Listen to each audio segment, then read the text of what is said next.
if you believe that there was a historic Jesus 2,000 years ago. He was Jewish. Time immemorial, this has been a place that's had, whether it's Christians, Jews, Muslims, people want to be in Jerusalem. But the only reason today that people of all faiths and backgrounds are actually able to go to their holy places in Jerusalem is because for nearly the last 70 years, this whole area has been under Israeli sovereignty. For much of the last 2,000 years, you did not have freedom of access, freedom of worship to all these places. And Josephus says in the year 70, the Romans are destroying Jerusalem. The temple atop the Temple Mount is in flames. The last Jews of Jerusalem are seeking refuge, hiding from the Romans. Where? In the drainage channel beneath the pilgrimage road, which looks like this, open to right? And the Romans find out about it, and they come with sledgehammers, and they shatter the flagstones. And that's what this is. And they find 2,000 Jews hiding in the sewers, beneath our feet, beneath the pilgrimage road. Archaeologists find whole cooking pots, meaning the people were living there for days, for weeks, for months, until the Romans find them all and kill them all. These were the last days of Jerusalem in the year 70. Now the Romans are so proud of their victory over Jerusalem that they mint a coin.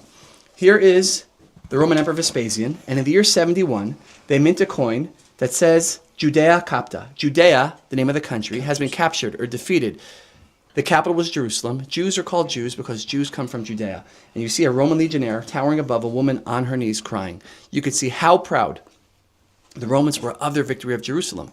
Now, if you go to Rome today, you have the Arch of Titus. Now, Titus goes on to become Emperor of Rome. But before he's Emperor of Rome, he's the commander of the 10th Roman Legion, which destroys Jerusalem, which destroys the temple. And on the arch, you have the temple treasures being led out of Jerusalem into Rome. The Romans were so proud of defeating this country, of conquering it, of taking away all the identity, all the treasures, all the culture, that they celebrated it on coins, on arches. But in the years leading up to the destruction, there was a period known as the Great Revolt, the Great Jewish Revolt for freedom against the Roman occupation. And each year of the revolt, they're minting small bronze coins.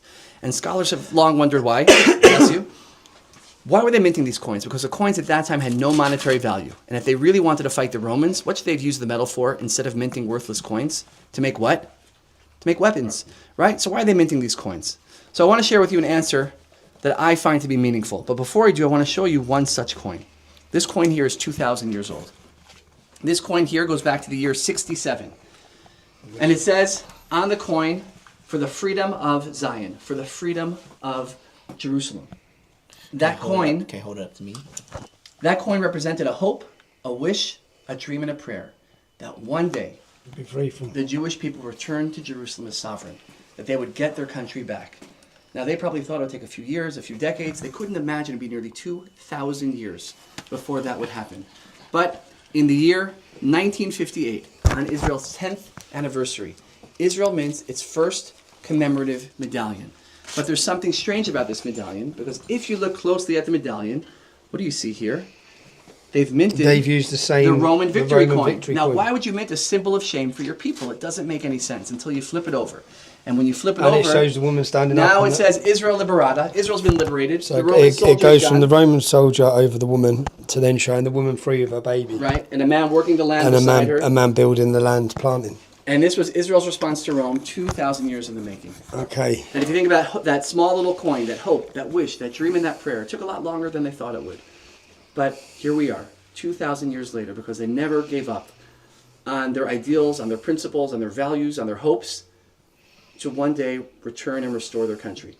And that's what they did here, 2,000 years later. And so you go through hard times, but the secret of Jerusalem is, it says in the Bible that the righteous will be knocked down 7 times and get back up. The wicked fall once and stay down.